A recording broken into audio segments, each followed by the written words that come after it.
I now call this meeting of the Amateur Detective Club to order. I'm Tyler Riley, cop and a half. I'm Melissa Meli, the spy. I'm Tristan Miller, the saucy sleuth, sticking with it. I'm Travis McElroy, boy detective. Perfect. Hey! I thought about going with man detective, but I just don't know if that sends all the right signals. I'm a man detective. I'm a man detective. Or perhaps I search for men. I don't know. Say Martian Manhunter. Who Yeah. The sequel to Mindhunter, Manhunter. I'm here for it. The most dangerous game. Today, go. Sorry, go ahead. I'll do it. Okay. Today's show is brought to you by Audible. Audible is offering our listeners a free audiobook with a 30-day trial membership. Just go to audibletrial.com/ADCpod and browse the unmatched selection of audio programs. Download a title free and start listening. It's that easy. Go to audibletrial.com/ADCpod. Oh man, I'm so glad that Audible is the sponsor because that's how I listen to all my Poirot novels. Same. Awesome. Yeah. I love that Hugh Fraser. Yep. Yes. He's so good. We did we all listen to this one on Audible? Yeah. No. No. Ooh, look at me. I'm Tyler. I'm literate. Ooh. I have free time to sit down and look at words on the page. No, Tyler needs to take notes, and I can do that by using the book as a reference. Great. Fair So we have a Travis McElroy in the room, the virtual room. the virtual room, and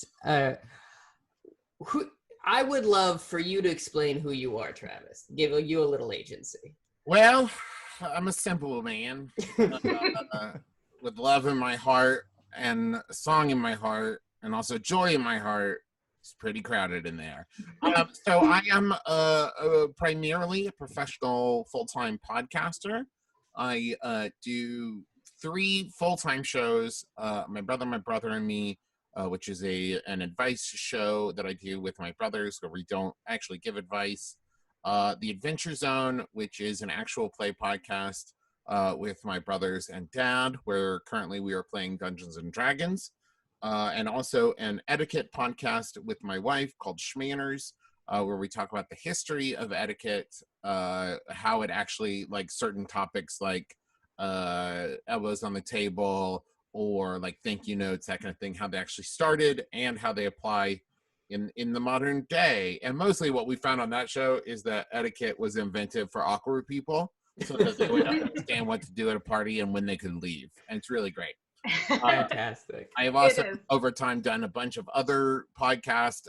We've also adapted the Adventure Zone into graphic novels, which ended up being New York Times #1 bestsellers. Mm-hmm. I'm legally obligated to say we are adapting the Adventure Zone into an animated series or at least we're developing it right now, and then hopefully it will go to series on Peacock, new streaming network. Bunch of other stuff. I have 2 kids. Important. Amazing. And we wanted to tell you that the reason that we started this podcast in the first place is because you and your brother and your dad were talking about Poirot and how much you love them, and we thought we would read a couple books. Yeah, I mean, it is my older brother's fault that I like Poirot, as is often the case. This is, I think, if people with siblings, this is pretty universally true, which is like they will read something or watch something or play a game or something, finish it, and then like hand it to you and say like, now you read it, and you're like, okay. So like, I have always been a fan of detective stories. I like mysteries. I like the actual mysteries where it's like, if you are paying attention, you could hypothetically solve it on your own. I mean, I reference Boy Detective. I grew up reading any Encyclopedia Brown book I could get my hands on. And I really loved like trying to solve it on my own. I am an abstract creative problem solver. I am to shorthand that, I'm a fixer. I like finding solutions to things. And so I've always been into it. And then I kind of fell out of the reading game when my daughter was born, because I was working from home, so I didn't have like long drives to listen to things, and I didn't have time to like sit and read anything. But I was on vacation with my brother, Justin, and he was like in the middle of listening to, well, I guess he was reading the entire Poirot canon, and he was like, I think you'd really like this. And I was like, okay, which one should I start with? And he was like, well, technically there's all these ones you could start with, but you should start with Murder on the Orient Express. And I said, okay. And then I listened to all of it in like a day and a half. Yeah. I could not stop. And I stand by that. I think that it is a pretty damn near perfect story. And so like I immediately started listening to all of them. Like I found, a list of like, here is the order in which you need to listen to these. And I listened to, at least as far as I know there's like a bunch of other ones I haven't listened to, but I'm looking at the list of ones I've listened to. It's probably about 30 or 40 that I listened to all the way through. And then about 6 months later, listened to all the way through again. And I've like jumped around and listened to certain ones that I like multiple other times. Oh, fantastic. So you've actually listened to quite a bit more than we have at this point. Yeah. Yes, but ask me how much of it I remember. Fair. I mean, it's the kind of thing where, like, before we sat down to record this, I looked up the synopsis for Cards on the Table, and I instantly was like, oh, yes, I remember all of this now. But, like, this is continued on for me. If you're listening to this and you want another excellent, like, modern detective series to listen to, Maureen Johnson put out a series of books. The first one is called Truly Devious. It's about the truly devious murders. It is set in like a boarding school in upstate Vermont, I believe, and it's like a like teenage girl detective, and it is incredibly well written. It was another one, like when I finished the first one, I didn't realize it was a series, and the first one ended, and I was like, wait, what? Hold on. And I was so overjoyed to find out like all of them were already out, because I was like so worried that I was like, wait, do I have to wait? Oh, Yeah, so good. Start with Truly Devious. They're very great. And like Knives Out and stuff like that. Oh, yeah. Where it's like, this is an actual mystery. Like, for example, I've also watched a lot of the first like 4 or 5 seasons of CSI. I'm not proud of this. There was a time on Spike TV in like the 2000s where like every day Spike TV showed like 7 episodes of CSI. Yeah. And I would just sit and watch them. And the thing is in a CSI episode, the actual culprit is basically usually introduced in the last 10 minutes of the episode. Yeah. Right. And, like, it's not actually a mystery in that like there have not been clues all along the way. They're doing the investigation, but it's not like, and obviously it was this guy. It's always like, wait, did she just say she had a brother? I'm like, Yeah. Hey, we didn't know It anything comes out about of nowhere. What? Yeah, exactly. I want to say thank you, Travis, because we were having this discussion the other week of whether or not procedurals are mysteries, and I'm glad you're on my side. Some of them are. Yeah. I mean, I think that there are probably ones, like, for example, Lucifer is basically a procedural. It's also very, very good. If you haven't watched it, it starts as like a procedural detective show and evolves into a really wonderful kind of like mythical. It's based off of Neil Gaiman's Sandman series. The Lucifer, that is the Lucifer from Neil Gaiman's Sandman. Oh, nice.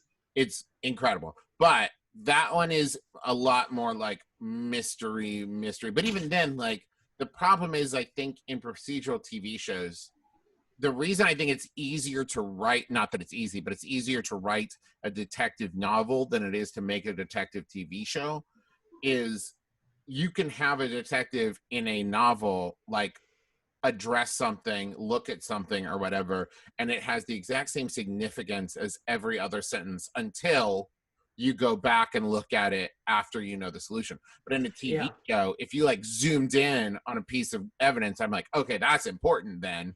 And it's a lot easier, I think, for an audience to get ahead of you when you're making a TV show, because they only see what you want them to see in that. And so they know what to pay attention to a little bit better. So I think you have to obfuscate that the clues a lot more in a TV show. Anyways, I don't think that they are detective series as far as main focus. I think that they can be, and I think that there are definitely ones that do. For example, I mean, I don't think it's procedural, but like the Sherlock series, that, I mean, it's the same. Which is a long way to say most of them are not. But I think that some of them are, but I think it takes a very deft hand to do it. Yeah, absolutely. I feel like Murder, She Wrote, we've been watching a bit of Murder, She Wrote, which is what I was raised on. That's, I think, what got me into detective stuff. Feels like somewhere in between, even though she's not a police officer or something like that. Right. Well, I grew up watching a lot of Columbo, and like, I think that is close. But I think even that was like, it was a lot easier to do that when it was like single camera, like not a lot of editing required. It didn't have to have any kind of fast-paced action. Like in Columbo, as far as I can remember, there's like no car chases and running and gunning or anything, right? So like the thing is like CSI cannot be a detective show when like half of the show is like shootouts and people getting buried alive and like it's like, for example, the one Poirot book on like the main list I'm looking at that I still have not read is The Big Four. Have you got we read that one. And, like, it was because Justin was like, do not read it. Like, it is, you will not like that. It is a bastard version of, and I was like, okay. And so like I didn't read it the first time. I skipped it in my listen, and then I like looked up a synopsis of it, and I was like, oh yeah, this sounds like garbage. Like I've just continued to skip it. It's deeply complicated and not worth it. Specifically, the audiobook is like, I think like 9 hours. So it's like one of those things of like the time investment. Right. And it also is like, from what I understand, the way that it was published and stuff, tried to make it an action thriller to keep the audience engaged and stuff. And I was like, that's not what I want, though. No, not out of Poirot.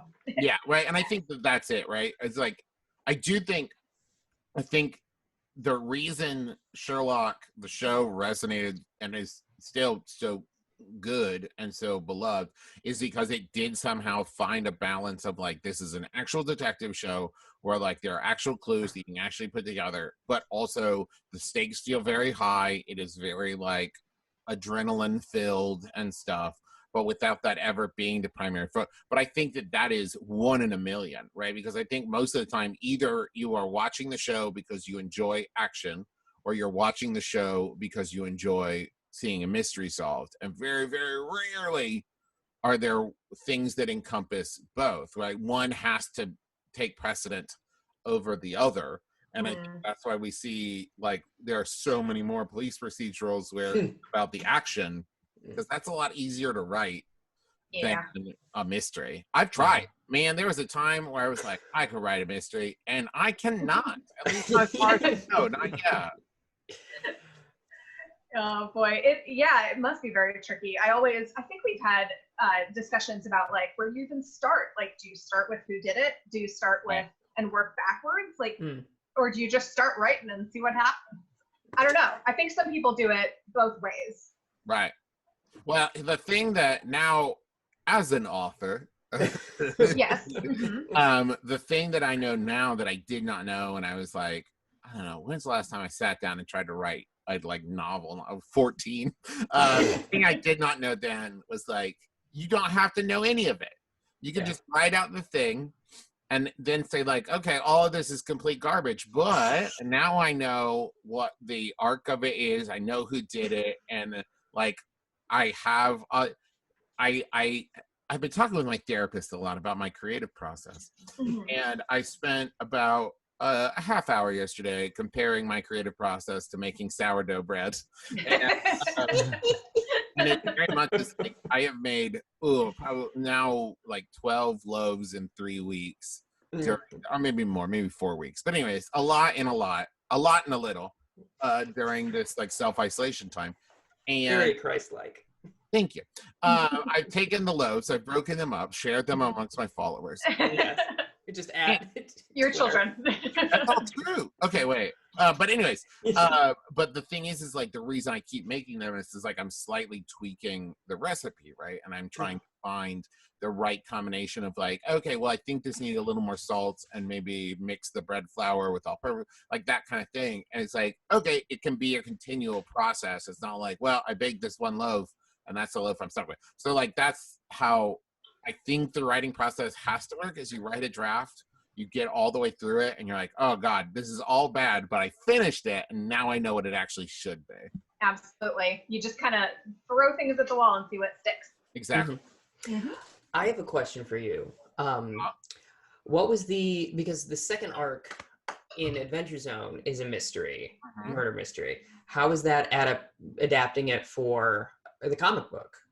So yeah, it was very tricky. The nice thing is like it because a train is a very inherently linear thing, right? Point A to point B. As you're moving down it, it's a lot like sometimes in video games, right?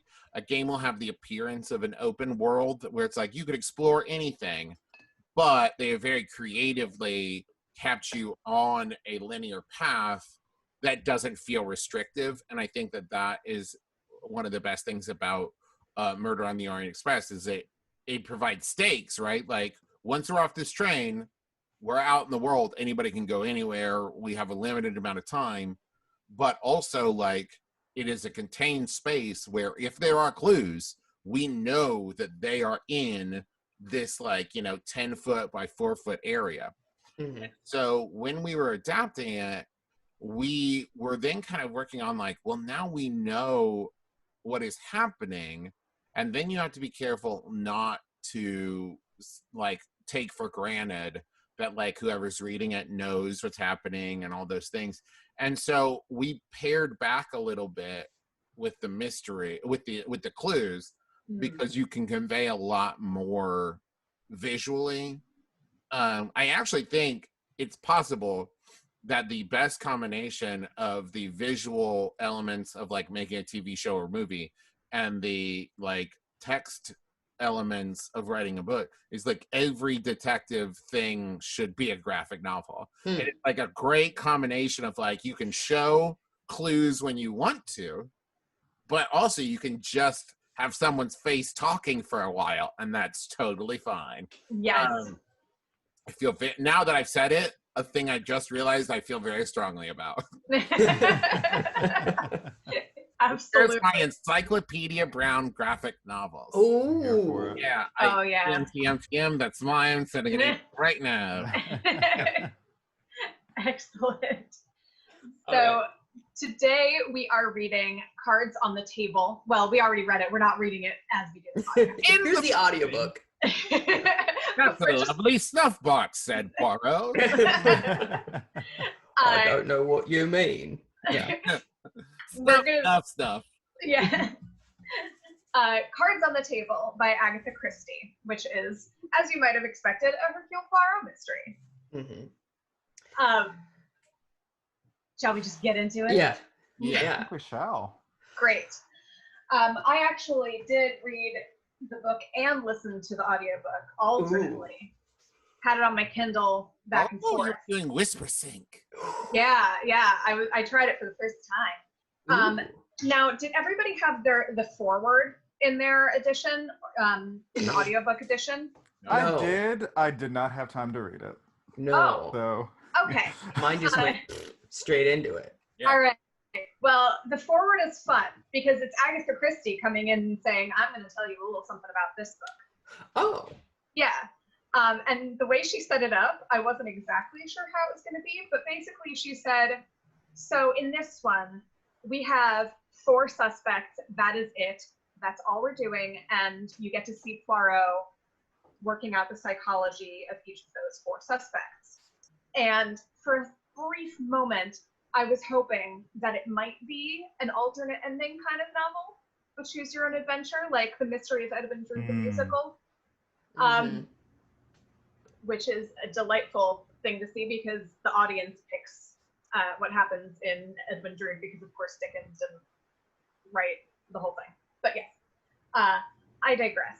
But yeah, so she sets that up, and she says when Poirot told Hastings about it, Hastings found it rather dull. But it was one of Poirot's favorite cases. Uh-huh. I like that because, like, that's not a real thing. But I think, like, that it just continued on, like, Hastings thought he was boring. Like, why would you include that? Yeah. Way to It's self-dunk. such a Hastings, yeah. It's the extended universe of Poirot in this, You guys already, moment. like, gone deep into depth, like, conversation about comparing Watson and Hastings. You guys already done that? Oh. Because that's one of my favorite things to think about. All that is, like, I always feel like Hastings is an answer to Watson. There's a lot more of just like, I don't want to. Okay, fine. Oh, fascinating. Do you know, I am very ignorant of all things Sherlock Holmes. It is my big gap. I am too. Yeah. I've read some of it. It doesn't grip me. Yeah, it does not resonate with me either. I've tried. There's even Stephen Fry reading it, and I still, Although one of my favorite lines ever written is Holmes ejaculated out of the window. Yeah. Really happy. Oh, I can't wait to see that in the next season of Succession. Oh my God. I think that's right. I think it's right there in the beginning in A Study in Scarlet. Like he throws over the window and yells something, and the parenthetical is Holmes ejaculated out of the window. Like, okay. Nice. It really paints a visual picture. That did not happen on Elementary, I'll tell you that much. But we then get into the book, and Poirot is having a discussion with this guy, Shaitana. Yeah. Who, Shaitana. And this guy sounds like kind of a goth Gatsby. Yeah, he's like a neckbeard, which is I appreciate. He's a milady, I think. A little. What's interesting is the way he is described. I think you could cast him in a movie or TV show 1,000 different ways. Oh, for sure. Right? Because I pictured him, and maybe this is just the way like Hugh Fraser reads it. I pictured him as a larger guy, like stout, broad-shouldered kind of guy. And then I was reading in a synopsis that it was like he is described as like the devil, which would imply more angular and maybe taller and leaner and like. Yeah, he's like What I'm not wild about, I will say. Yeah. This reads very, like the description of him and the way he acts is very like period racist. Yes. Oh, yeah. Oh, for sure. Foreign guy, and I don't know if we trust him. Like, yeah. I was actually about to go there because, as the listeners of this podcast know, I love me some racism in these books because it's period and appropriate. And I actually highlighted the bit where they're talking about Mr. Shaitana. Whether Mr. Shaitana was an Argentine or a Portuguese or a Greek or some other nationality rightly despised by the insular Britain, nobody knew.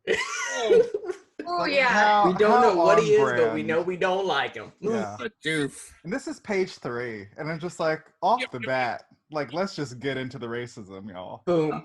Oh, yeah. We just dive right into that racism. And we talk about this a lot throughout the book because there's a lot of characters, you know, as we go through, just assume that this is just peppered in with everyone being really racist and sexist too. Ooh. But oh, hello, my dog. Puppy. I think a puppy appeared. Yes, Romeo.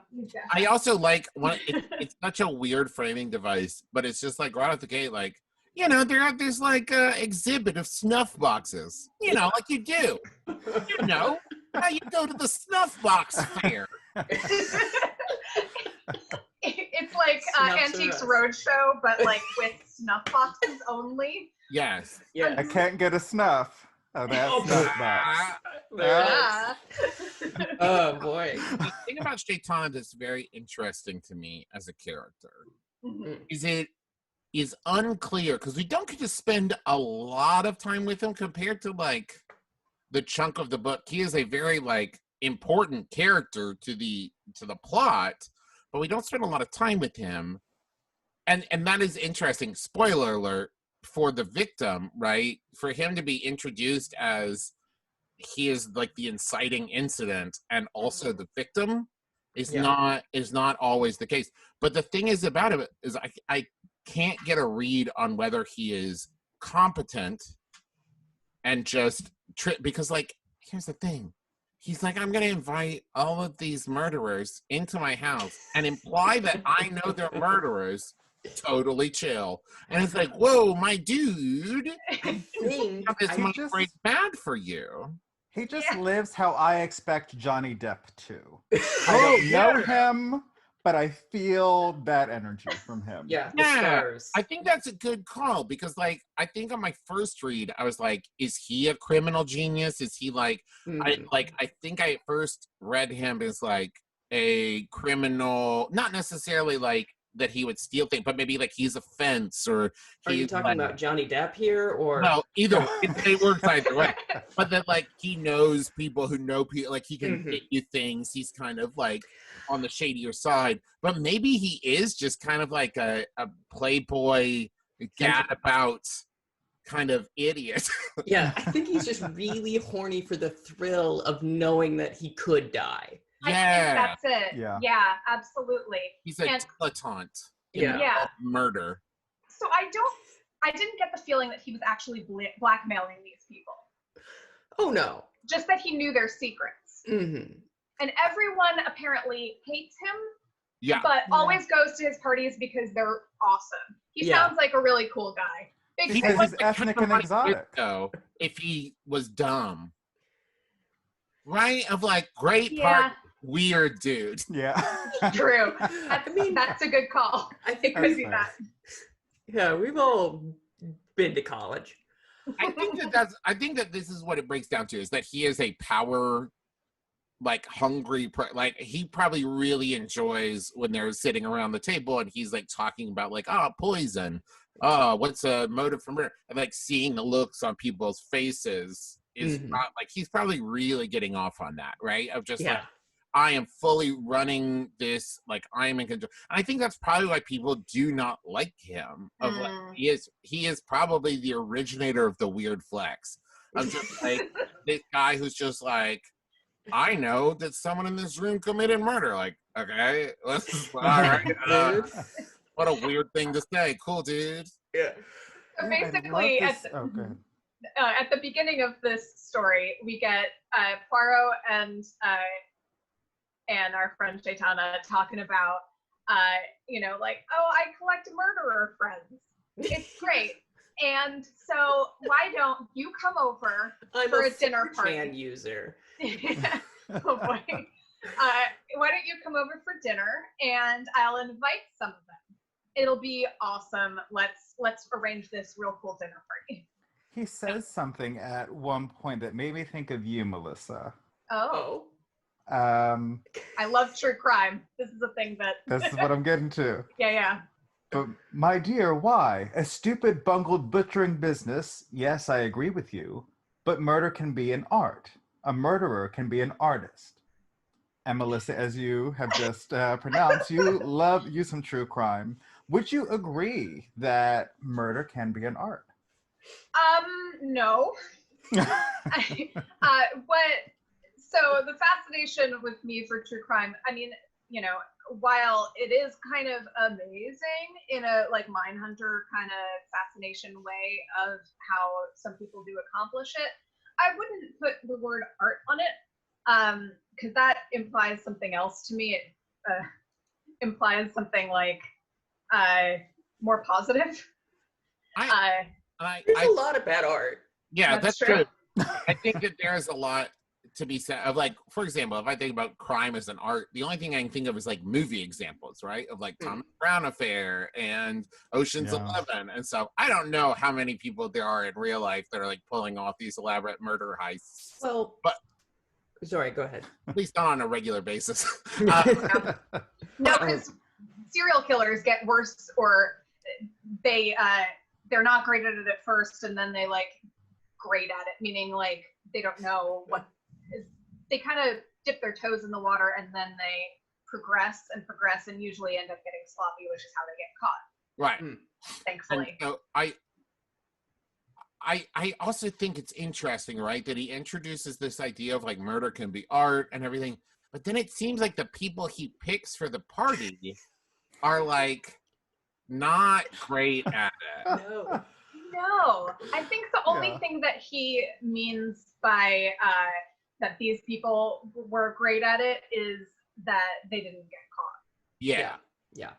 I would say one crime is absolutely art, and that's graffiti. That's fair. That is fair. Or if you somehow, rather than steal a painting from a museum, put a painting into a museum. That'll show the Louvre. That's like, don't accept my painting, will you? I'm hang it there. Ooh. I love that.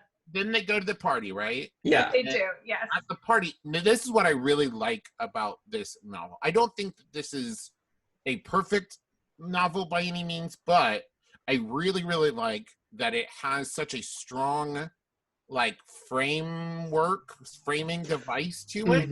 Oh yeah. That is actually that works very well, which is like here are 4 detectives, 4 criminals, and like so we have this like cross section like grid of like who's working on who and what is how, that it's a very organized, it's like a game of bridge. I mean, the framework of it works of like there are opponents, people playing against each other paired off, and like I think it really works well to help keep track of all the different players without ever being like, now wait, who is the one that is being accused of what? I think it is structured well. Oh yeah. I was so grateful that we didn't have a million people to keep track of, and then the maid we meet once, and it reads easy. Yeah. It's really digestible. Good quarantine read. While your thoughts are floating about in your brain. This is nice to settle them down without having to, you feel smart because you can keep track of them, but then you don't also need a ton of attention to try and make sure you know exactly who everybody is at all times. Though knowing how to play bridge certainly would have helped. Yeah. Sure. Yeah. I have no idea. I have a loose idea of it only as it compares to euchre. Another I game hardly know her. you know how to play. But basically, from what I understand, like you take hands. That's all I know. That's really when they were talking about rubbers and dummies and all these terms that I've never heard in my entire life before. Yeah, like rubbers and dummies. I was like, it's about to get real weird, and I'm here for it. Even Stephen Sondheim is like, stop.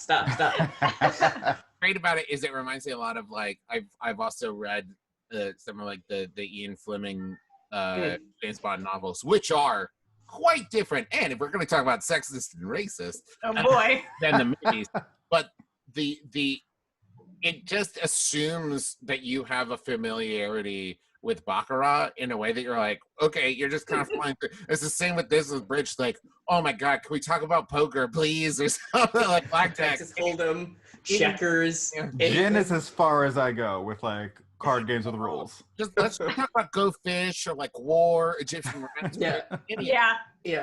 I'd say exactly. if you've ever played Rook, it feels very similar to that. Nope.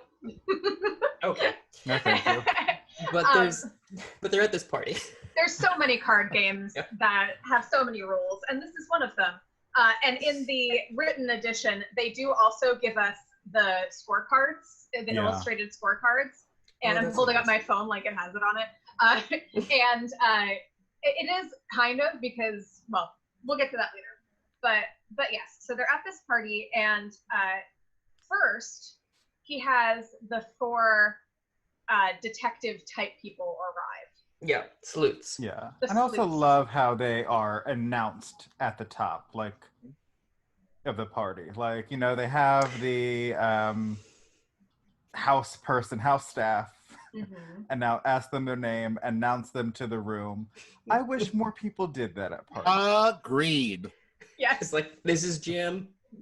I know Sometimes him I from just work. myself when I walk into a room, and I'm just like, Travis McElroy. First of his name. And I'm like, if this was a podcast, I'd announce myself. Why is? Absolutely. Can I talk about how much I love Mrs. Oliver? Oh my gosh, Yes. yes.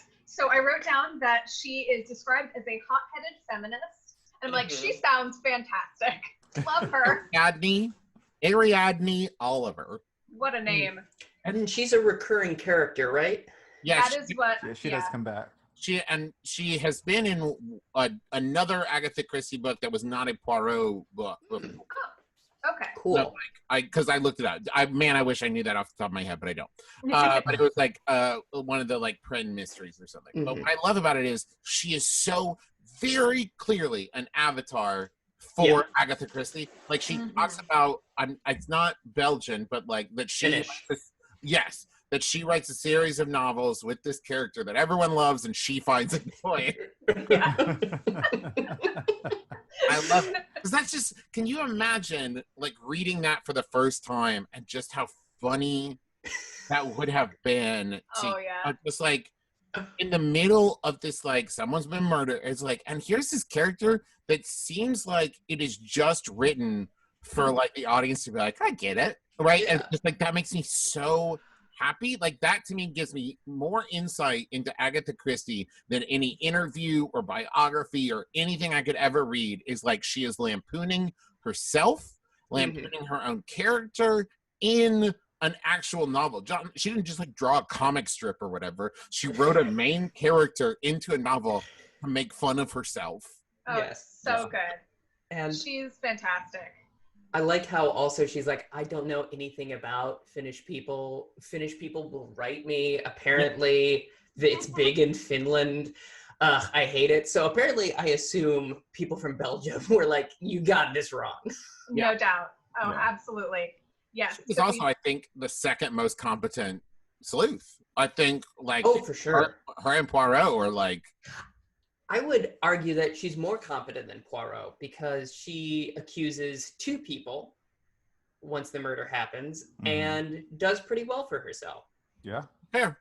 True. Yes, we also meet Superintendent Battle, who is from Scotland Yard, and he's acquainted with Mrs. Oliver. Apparently, she's always coming in and saying, well, if a woman was in charge of Scotland Yard. I love this idea of her just like barging in a meeting. Like they're in the middle of something, you know? Yes, hopefully. Yeah, and then just leaving. Yeah. Just saying that and just out the door. Yep, 2 fingers. Oh, boy. And then we meet, what is it, Sergeant or Colonel Race? Colonel Race. Yeah. And did I just blank when he came along in the subsequent parts of the novel, or was he not really? He's pretty easy to miss. Yeah, okay. He's like shows up twice. Yeah, I think Superintendent Battle and Race, from what I can remember, and I think it says a lot, seem fairly interchangeable to me. Like there was not a lot of, and I ran into this a little bit with Dr. Roberts and Major John Despard too. I'm looking now at Wikipedia to remember. Is like sometimes in her novels, she has a bit of a reverse problem that a lot of dude writers have, is that sometimes her male characters become kind of homogenous, where I'm just like, okay, wait, is that John Williamson or is that William Johnson? Which one is that? What is happening? I had the exact same problem. Yes. But they're both there. Yeah. So we have the 4 sleuths and the 4 murders, and they have dinner, and Shaitana implies that he knows all of their murders, and the murderers are the 2 men you mentioned, Mrs. Right, Meredith. we should talk about them, huh? Miss Meredith. Miss Meredith. And then whom else? Mrs. Lorimer. Mrs. Lorimer. So Despard, Lorimer, Meredith, and Roberts. Yes. Yes. And we get a little bit of a sense of their personalities when they first sit down, but we learn much more about them later on. Yeah. So. Oh, do we ever? Let me ask you a question. Mm. This is something I wondered the first time I read the book. So at this point, once they're done with like dinner and party drinks, they sit down to play bridge long into the night. This is, okay, to give a little background, this is something I just recently learned on an episode of Schmanners, right? We were talking about like Victorian dinner parties. Ooh. And a lot of times, Victorian dinner parties would not even begin until like 8 or 9 p.m. And then, this is like 1930s, so I'm not saying it's Victorian, but would not even begin until like 9 p.m. And then you wouldn't like sit down till dinner until like 10 or 11 p.m. And these parties would sometimes go until like 2, 3, 4 in the morning, sometimes till dawn, because the way that the dinner parties worked is if you had a guest of honor, no one except the lady of the house could leave until the guest of honor left. Oh boy! Whoa! The lady of the house could withdraw from a conversation to let the men talk if there was a man who was the guest of honor. But if the guest of honor just like kept staying, no one was allowed to leave, or it was incredibly rude. So sometimes parties could go literally till ? Well, dude looks like a lady because my behind would be in bed. Sorry, not sorry. So they sit down, they have their party drinks, and then they break off to play bridge. You have the 4 sleuths in one room, and the 4 murderers in an adjoining room. Yeah. Shaykana is the odd person out, so he just like sits by the fire, right? Yeah, and he's sitting by the fire in the room with the murderers. Yes. No. So my question is this. During these games of bridge, he is murdered with a bejeweled stiletto knife. Yes. And the thing I wondered the first time I read it is, do you think in like kind of a great trick, but I can only do it once kind of way, that he knew he would be murdered?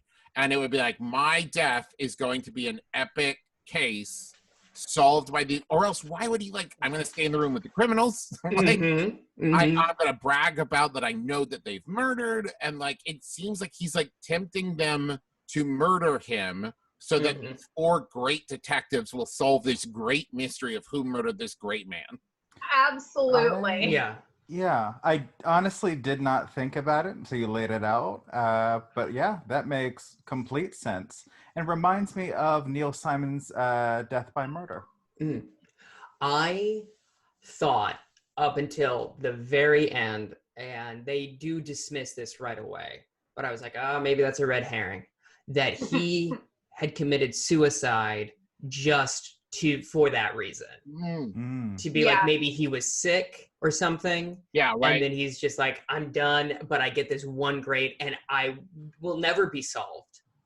Right, because these are all people who have gotten away with murder, right? Exactly. Because this is where I think it is that like tipping point of either he is a foolhardy, like blowhard idiot, or like he planned this whole thing so that there would be this epic case and he would become kind of a piece in his own collection kind of thing. And I think it's like, maybe it's somewhere in the middle of that, I don't know.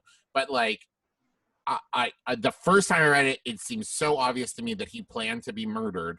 Yeah. And the second time I read it, I was like, maybe he's an idiot. It read to me like he planned to be murdered, especially there's just so many little things, like he invites all the sleuths and he sits himself in the room with the murderers. So I mean, I think he might have, it gave me actually quite a bit of a Clue vibe for a while. Yeah. In Clue, I don't think that he is daring them to murder him, but yeah, it feels like a, you know what, come and get me kind of vibe to it. For me, I just thought it was like him letting his ego get in the way. Like he was got a little bit too big for his britches, and thought like nothing would come to him. That's how I read it the second time. Is like is a show off, and like he is kind of like lazy, like not lazy but sloppy, maybe that he has put himself. Why wouldn't you sit with the sleuth? Yeah. Right. Why would you with the murderers? Why would you face your back away from the murderers? Well, you know how racially ambiguous people be.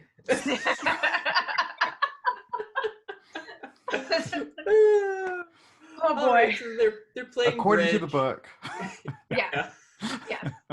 They're playing bridge. People are winning. People are losing. Because they know when to hold them and they know when to fold them. And during the course of that, as Travis said, he gets murdered with a bejeweled stiletto knife, which is a collectible, which I feel like the equivalent, I don't know, would be like getting murdered with the sword of Aragorn or something. Also, I feel like the modern equivalent of playing bridge deep into the night is how many times I've just sat and played Halo with my friends and gotten drunk in the past. Yeah, he was playing Halo when someone stabbed him with the sword of Aragorn. Exactly. Yes, That would be Tyler. a much different scenario. Yes. And I like how there's this moment where Poirot goes over to him and basically, the not Battle and not Poirot, the other male sleuth. What's his name? Race goes over and basically gives him a yikes face. Gives Poirot a yikes face, like, come on over here. It's like, ooh, oh boy. ooh. And then Poirot comes back and goes, ooh, and then Battle shows up. He's like, oh, dang, this guy's definitely dead. I was just about to leave. I was literally just about to leave. I also really like, by the way, and I'm sure I'm sure that there's writing in this where Agatha Christie explains it very well. But how just like right off the bat, they're like, well, none of the sleuths did it. So Yeah, which Oh yeah, I caught that too. It was wild to me it's a good few chapters. I just sat there being like, it has to be one of these people. Like none of the other folks could have done it. I guess the idea of like them all being in the same room with him makes it more obvious because of witnesses. I don't know. Yeah. I suspected Miss Oliver, is it? The proxy for Agatha? Yeah. I thought that would have been dope. So she's like, once again, it's one of the scenarios. So like she created a murder to then write about a murder.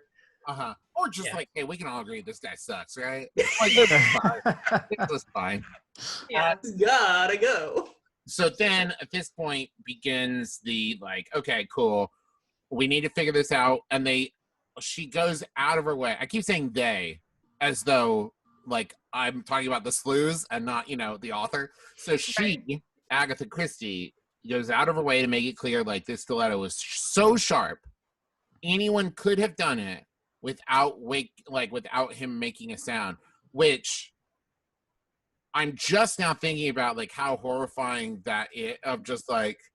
because that he didn't even like cry. He just was immediately dead. Yeah. So scary. With like a smile on his face, I think is like another reason. Maybe I'm misremembering that, but I feel like they talk about like he looks like he's at peace or he's still asleep basically, which is another indication that I think he totally wants to get got. Yeah, fair. totally amused by the whole thing. So then they start an investigation and they're like, well, I don't know that we're going to figure out who killed Shaitana. So let's instead investigate the four killers to see if we can figure out who might have a similar psychology to this, who might have like had, motive to do it. And this is introduced one of my favorite, just like kind of offhanded, like, yeah, we all agree that they're like, well, Shaitana was pretty smart. So he probably wasn't wrong about all of them. At most, he's wrong about one of them. So of these four, let's assume 3 of them are murderers. And I'm like, wait, based on what? It's just introduced as like, we're going to totally accept that one of these people is innocent, but the other 3 definitely get it. And I'm like, whoa, Agatha, where is any of that coming? Oh, it's a totally wild assumption. But like everyone just agrees, and that is how they operate the rest of the investigation. Cool. Cool. But yeah, that's true. Yeah. And it's completely true. And they go about investigating, get all their information, get all the details. Especially Battle from Scotland Yard is getting solid police-like details, and people who knew them. Investigating all those things. Meanwhile, Poirot is like, can I see their bridge scores? Yeah. This is another thing I love about this novel is we talked about like the structure of like, you know, the 4 detectives, 4 criminals, but also she's kind of showing off a little bit, and I love it because Agatha Christie writes these 4 different sleuths with 4 different approaches. Yeah. And like if you like, once again, not so much race. So I think that that's one of the reasons that race is maybe easily forgettable, is like he's the one with Despard, and Despard is the one of the 4 that ends up being pretty innocent. And so like there's just not as much, but like, so you have Battle, who goes by the like book, like he's investigating through literally like cop meetings. You have Oliver, who's like thinking about it, like if she was writing the case, this is what it would be. And you have Poirot, who's like, I'm going to take this one kind of insignificant detail about the bridge scores and like show you how it's all about like the facts and the details, and not about like finding, you know, fingerprints and shit. Sorry, I don't know if I can curse, but I bleep it out, don't worry. Great. But about like the actual facts and the psychology, and you can find the psychology through how they play the game, and I love that. Yeah, it's absolutely. really well done. And Race goes to Egypt, and he's part of the Secret Service, and that's why he doesn't like get a lot to do. He's like gone for most of it. And at one point, Battle describes his method as like, I'm pretty much a dummy, and so I just keep pushing against a wall and just go and go and go. Yeah, he uses his demeanor and his abilities, or lack thereof, to his advantage. He's not a bad detective by any stretch of the imagination. No. I know who I am, and I know what I do. Yeah, he's very single-minded. I mean, he is the detective that we see, and I can't remember his name, but like in Sherlock, there's, you know, the detective that they work with, and like Lestrade, and you get like Inspector Japp, who Poirot works with, where she's like, yeah, listen, I know I'm not a genius, but I'm one of those people out here just doing my job. We can't all be Poirot's, so I'll just doing our best. Basically. Yeah, so it all comes out in different ways, but we do get the stories, or at least what happened, what all of these people did that made Shaitana suspect them. And what we learn along the way is that so Roberts, the doctor had this scandal where it was thought that he was being inappropriate with one of his patients' wives, and he paid them a house call, and the next day the husband mysteriously died with an arsenic infected razor. Yeah. Which apparently, I was reading today, was like a thing after like World War I, that was like a thing that had like enough that like readers at the time would be like, oh yeah, like of course. Or sorry, it was anthrax. Anthrax. The razors. That was like not super common enough, but I think it was like if you read a story in which a child was injured because there was a razor blade in like candy at Trick or Treat, and you'd be like, oh yeah, like I think that it was seen commonplace if it wasn't really at the time. Yeah. Oh, wow. They even mention like a specific instance of something like a bunch of razor blades just shipped out with anthrax on it, which is Yeah, I bet like you can't do like a major recall like you would these days. Yeah, for sure. They all got the CD along with the razor, and they're like, oh no. And then later the wife moves. She moves away to a different country, and a few weeks or months later, she dies of a rare blood disorder, air quotes. Yeah, and these are the Craddocks, right? Yeah, the Craddocks, yeah. And this rare blood disorder, of course, is later to be found to have been like, he administered her like vaccines before she went off typhoid. to this, the typhoid vaccine. So like he pretty stealthily got in there and did away with them nice and tidy. No scandal. He's the one of the 3 murderers that's like, you could most say like he planned all of this, like this is the closest I think to what we were talking about earlier of like, is this an art, right? Where like this was all planned, this was like cold calculating, so that his like whole deal wasn't interrupted. Where I think you can look at the other two of Lorimer and Anne and be like, they seemed pretty like not necessarily like crimes of passion, but like not necessarily like cold and calculating in the same way. Yeah. I mean, Lorimer is described as like very calculated, very focused, but it is also one of these things, and this is beautiful, of like when we find out that she kills her husband later on in the book, because Poirot calls on her and is like questions her and then goes, well, I'm not going to show up unless you ask me back. And then later on she does ask him back, but she's like, I murdered my husband, and then does not say how, does not say why. Yeah. She's like, that's my business and it's none of yours. Yeah, right?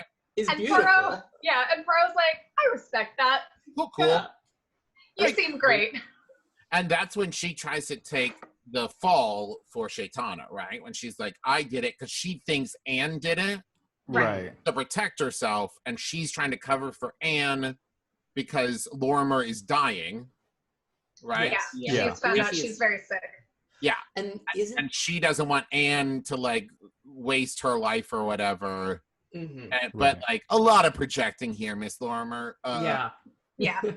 And So- isn't in the party, don't they mention like, isn't cancer like alluded to at some point? Or am I making that up? Maybe. And then so it's kind of inferred that that's the situation there. Yeah. I mean, yeah, that's what I got from it. Yeah. But they also, Anne was like a lady's maid to a person who did end up having cancer and sending her away. I don't Mrs. know. Benson. Yeah. And there Tyler on top of was her murder, right? If I'm remembering correctly, was like she had been stealing. Yeah. Yeah. The employer was like onto her, so she switched medicine for like hat cleaner or something. Yeah. And Yeah. then Winona Ryder would have been perfect to play her. yeah, she accidentally drank the hat poison and died. Yeah. And what I love about that, and I still don't know how I feel about it, but I love a like trap, a honey trap. Mhm. And he's like, I got this pile of silky gloves. Oh, this is Tell the me best. which ones my nieces would like the best or whatever. Yeah. And, like, she steals some of them, which She like, can't help herself. hey, please don't steal from Poirot, you idiot. Like he's Yeah. But a I mean- famous detective. But I Well, mean, if he's you're very gonna smart about steal, it. she steals 2 pairs. I'm like, at least you brought one for your friend. Yeah. Like, at Right. least, like, you're considered in that way. If you're gonna We- steal for everybody. So basically what happens is Poirot has the suspicion that she's not the type of person who's gonna like just kill someone because she thinks it's fun. She's gonna kill someone to protect herself. Right. Yeah. So she's he also does this thing where he has them all tell him what they've observed in the room where they were playing bridge, and she like fixates on the jewelry. So he's like, I bet she pockets things. I bet she's like a shoplifter of her day. So he buys 19 pairs of really expensive stockings, which apparently was a huge deal. Like everyone was wild about stockings, loved them, couldn't get enough. And so he invites her and her roommate over to his office and interviews them, and then goes in the other room to show her roommate the dagger that was used in Murder on the Orient Express, which is super fun. And well, she selects, tell me which 6 pairs. I think I've got like 16 or 17 in there. Pick out 6 of them that you think are great. And so he kind of is saying like, I don't really know how many are there. And she's like, okay, great. He doesn't really know. So she pockets the 2 of them and then says, I think these are nice. And so he of course knows exactly how many there were, knowing that she ended up stealing 2. And that's how he puts it all together. I don't want to skip over it, but the scene in which she goes in to buy the stockings is really funny to me. Oh yeah.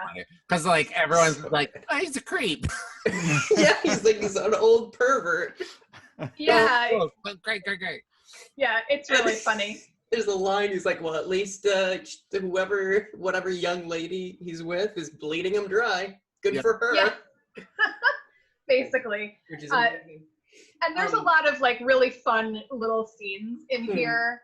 Like we have like a really hot sergeant or something go over and interview a maid about one of the suspects, and you know, he's like fawning all over him. And just the little characters they introduce are really lovely. I feel like we get more of Sergeant O'Connor than we do of race in this book. You do.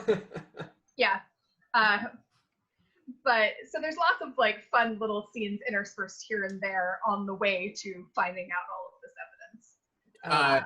We should mention, so Despard, his murder ends up being that like they were on an expedition on the Amazon, and the like scientists do. So what was proposed, what people suspected, was that he was having an affair with this like scientist's wife. The scientist found out about it, so Despard killed him, right?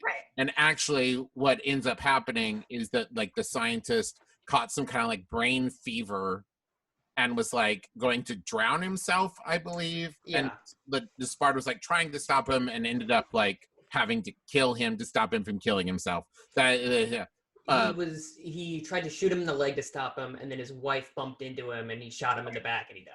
Yeah. And so he took the blame for it instead of saying like, no, it's her fault. Yeah. Like, and so they're like, oh, cool, this guy is a good dude.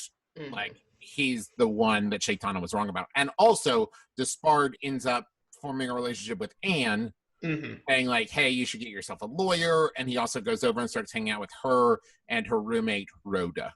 Yeah. That's right. Yes. Ugh, Rhoda. Hey. I love Rhoda. Oh, she's fun. Can't stand Rhoda. Oh no. Rhoda is not a down-ass chick. She is not ride or die. She out here telling all of Anne's business. To be fair, though, Anne sucks. Yeah. She does. She's a coward and a weakling, Anne. Rhoda is the one that goes and talks to Oliver, right? Yeah, yes. and that's what I'm talking about. Run around Rhoda just telling all Anne's business. So yeah, we basically get the story about Anne because Rhoda goes to Mrs. Oliver and has a really lovely scene with her. Really fun scene where we get a lot of Mrs. Oliver character, like, oh, it's so hard to be a novelist stuff. Yeah. And she confesses to her that like she once witnessed this terrible accident where someone accidentally drank poison and it gets her very upset. Before, you know, because Rhoda didn't know that it was her friend that murdered this lady. She thinks she's just very sensitive. But it puts Oliver on the scent. And she shares that with Battle and Poirot as well. So that's how they end up working that out. You mentioned earlier about like this is almost like a choose your own adventure, choose your own ending. And I think it kind of really is, right? Because if you look, like there are 5 crimes solved in this book. There are 5 murders more or less solved in this book, and like by different methods in each one, right? So it's almost like it's giving you the opportunity to say like, which method do you like? Like, how do you feel about all of it? You know, like if you were going to commit a murder, how would you do it? Yeah, and if you were going to solve a murder, how would you do it? Like that's what I kind of like, is that it gives you the chance to be like, here are 4 different people who committed murder for like 4 different reasons. How do you feel about each one, right? Because I think that we kind of alluded to this earlier, but Mrs. Lorimer being like, yeah, I murdered my husband, but I'm not going to tell you how or why because that's my business. And like, I think that there's something about that where the reader is like, I respect that, right? Like, but then when you read about Dr. Roberts killing these people, like, you're a monster. Yeah. And you read about Anne killing, you're like, this is like cowardly, like a rat, you know, in a trap kind of thing. You read about Despard, you're like, oh, it turns out he's a hero for like, and it's like all of these things where we react differently to all 4 of them. And when you look at the way, not so much race, he doesn't do a lot, but Battle, Poirot, and Oliver like handle the cases, like you have different feelings. You're like, I don't think they're going about this the right way, or like, they're killing it, or they're doing great. Like we all kind of get to side with different people and feel differently about how the crimes are solved, and I think it's really interesting as far as structure goes. Yeah, it really is. And so at the end, we basically get a J'accuse moment for 3 characters. Yeah. Before we get there, can we talk about how they treat the doctor's wife? Not the doctor's wife, the scientist's wife. Oh, right. Oh, yeah. They're just like, oh, she's insane. Please don't listen to her. She's absolutely nuts. She thinks I'm in love with her. Which is like... Oh, yes. Okay. You know, and it's one of these things that's always very interesting because there's been a few characters like this in the Poirot novels, and it's always strikes me as interesting that a woman writes these characters that are so stereotypically negative against women. There's a lot of talk about hysterical women, which is one of my least favorite things.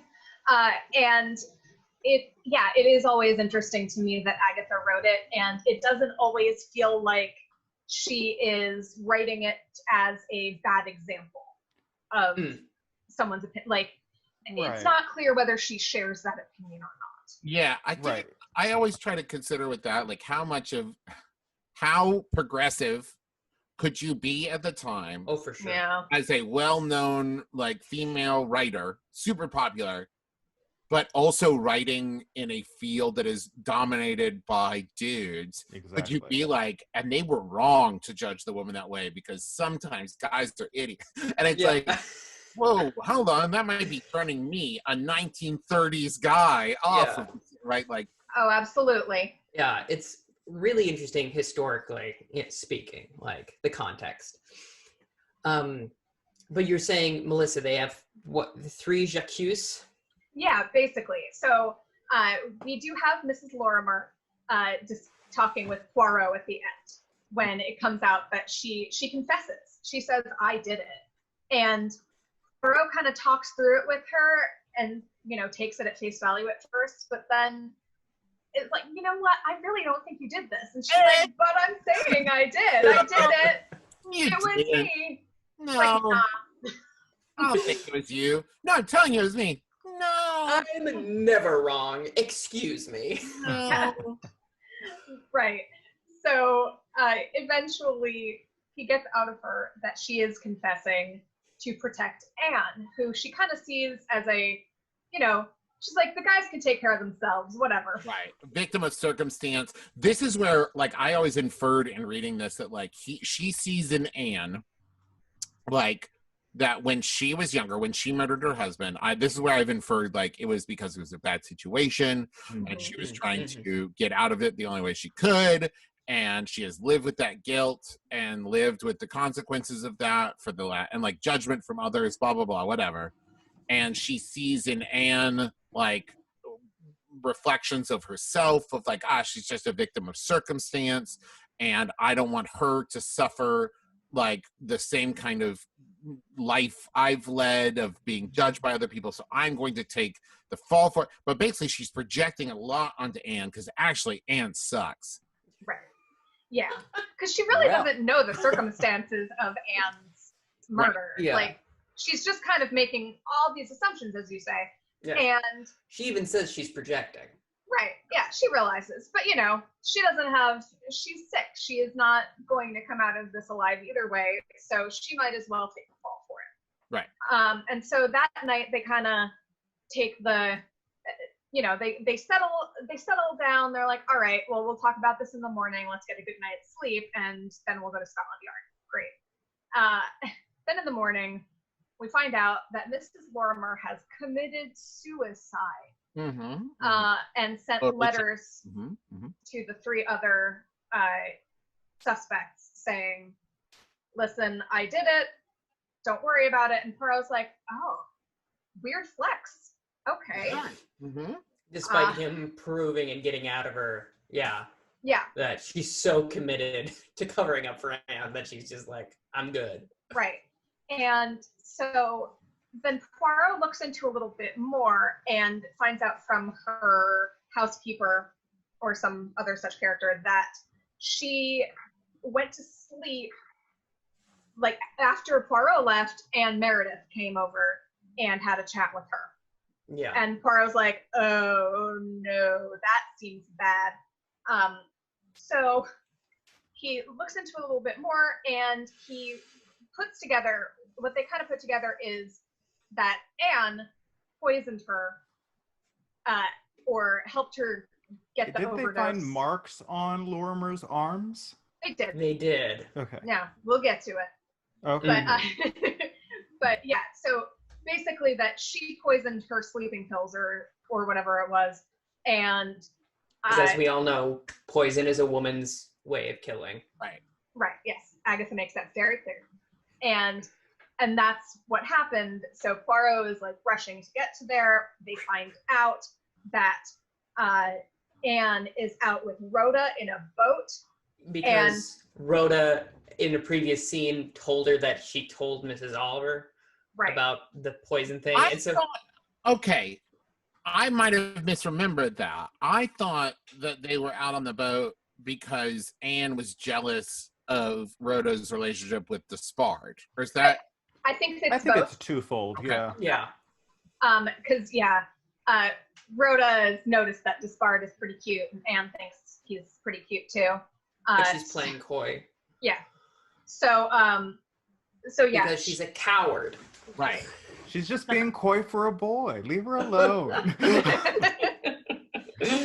But yeah, so they're rushing to get to her before she murders Rhoda, and everyone descends upon it. The doctor's there, Despard is there, all the detectives are there, and they get to them just in time. And this is, so it seems like what happened, what I read is that she pulled her under and tried to drown her, and pulled Rhoda over and tried to drown her, and in the meantime also didn't know how to swim. Yeah, she flips the punt. She flips the punt over. They both go in the drink. And not well planned. No, really poor planning. Well, Rhoda should have rowed her boat ashore. That's all I'm saying. Yeah. This scene really just played out in my mind. Like, I don't know how familiar people are with The Walking Dead, like the first 3 or 4 seasons of it. I've seen a couple seasons. Go on, Tyler. When Carol took those kids out to the field, you're just like, just look at the trees. Just focus on the trees. And then proceeds to murder. Oh no. That was like basically like Anne just inviting like Rhoda out, just knowing what she's about to do. Yeah. Like, oh, just come out to this punt. Like, it'll be lovely. Like, what a fun afternoon this is gonna be. Mm-hmm. Putting around. Yeah. And then pushes this woman off the boat. But I think once again, like she is like the polar opposite of Dr. Roberts, where it's like this is like so poorly planned. Yeah. So just like simultaneously planned, but also like crime of passion. Like I'm jealous of you. Like I hate you. Like it's all from fear. Yeah, right. Yeah. And so it is motivated by fear, and so it is not well done. Yeah. And he ends up drowning because Despard jumps in and saves Rhoda. Baller move. Yeah, and only gonna save my crush. Sorry. And just lets and Anne drowns. Yeah. Yeah. Yeah. She does. She gets caught in the weeds or whatever, right? Yeah, something like that. I mean, I think we've all been there. But and yeah, she does not get pulled out in time. What is interesting is so when in this book, right, Despard is innocent, but both Anne and Mrs. Lorimer, there's no way that they could have ever proved to the authorities like these two people a long time ago committed murder. So instead, Agatha Christie kills them. Yep. And in a very last minute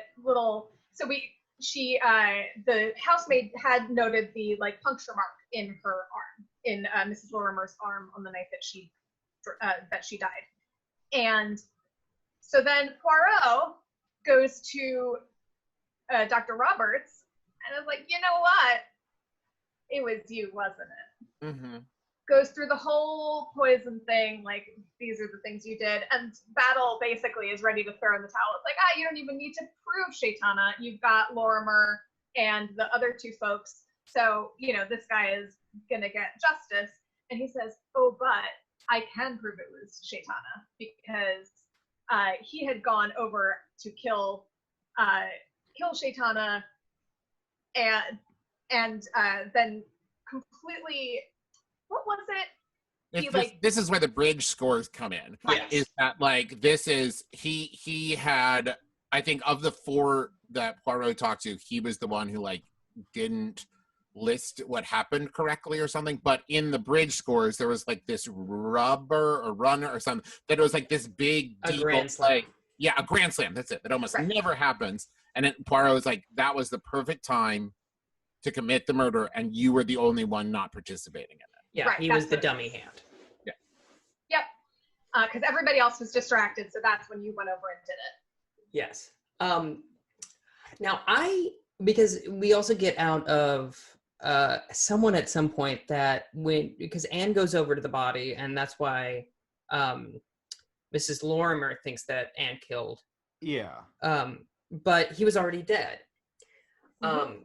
And what I had thought had happened, and I thought this would have been interesting, but come on, Agatha, read my mind, was if the doctor had already poisoned Shaitana and then Anne had also stabbed him. Mm-hmm. But that is not the case. It was that was in a draft somewhere for sure. Yeah, absolutely. And then Miss Lorimer came over and choked him. Yep. And then Another murder on the Bard Orient came over and Express. just like shook his hand and said, "We'll talk about this later." Yeah. And then Poirot picked him up and walked around a beach house for a weekend. And then it's kind of implied that Despard and Rhoda have a cute little moment. Mm. And that's the end of the book. Yep. Yeah. So we should take a bit of a break. And we're back. Mm-hmm. So what did y'all think? As Travis, as the guest, you can go first. So I really like this book. I don't think that it is, like, if somebody was like, I'm going to start reading Poirot novels, where should I start? I do not think this is the best example of them. I think that this is like a deviation from form because of the like 4 criminals, 4 thing. But I think that as what I really see it as is like Agatha Christie saying, I'm going to mix it up a little bit. I'm going to like have a different kind of take on this. And like, here's 5 crimes and 4 sleuth. And like, so it's very interesting to me. It is a good kind of shake up of her normal thing. I think that some of it is not perfect. Like we've talked about, race doesn't do a lot. There's a lot of like, and of course we all can agree that if this thing is true, then this thing is true. And it's like, I guess. So I think that this is a really, really solid one. But I wouldn't like put it in my top 5 or anything. Okay. On a scale of 1 to 10, what would you give it? I think I'd give it like a solid 8.5. Like nice. 8.5. All right. Where like my 10 on this scale is like Murder on the Orient Express. Or like that to me is like I can read that one again and again and again and again. Yeah. Tyler, what did you think? I think this is like 8 and a chaplain for me. 8 mustaches and a chaplain. I did really enjoy that this is the type of crime that Poirot had essentially dreamed about in the ABC murders. Yes. So I like that little tie-in, and I also kind of get now why Jesus probably thought it was boring. I love there's so many moments in this book that I wanted us to talk about. We just did not have the time to get to that were like my favorite moments of the book.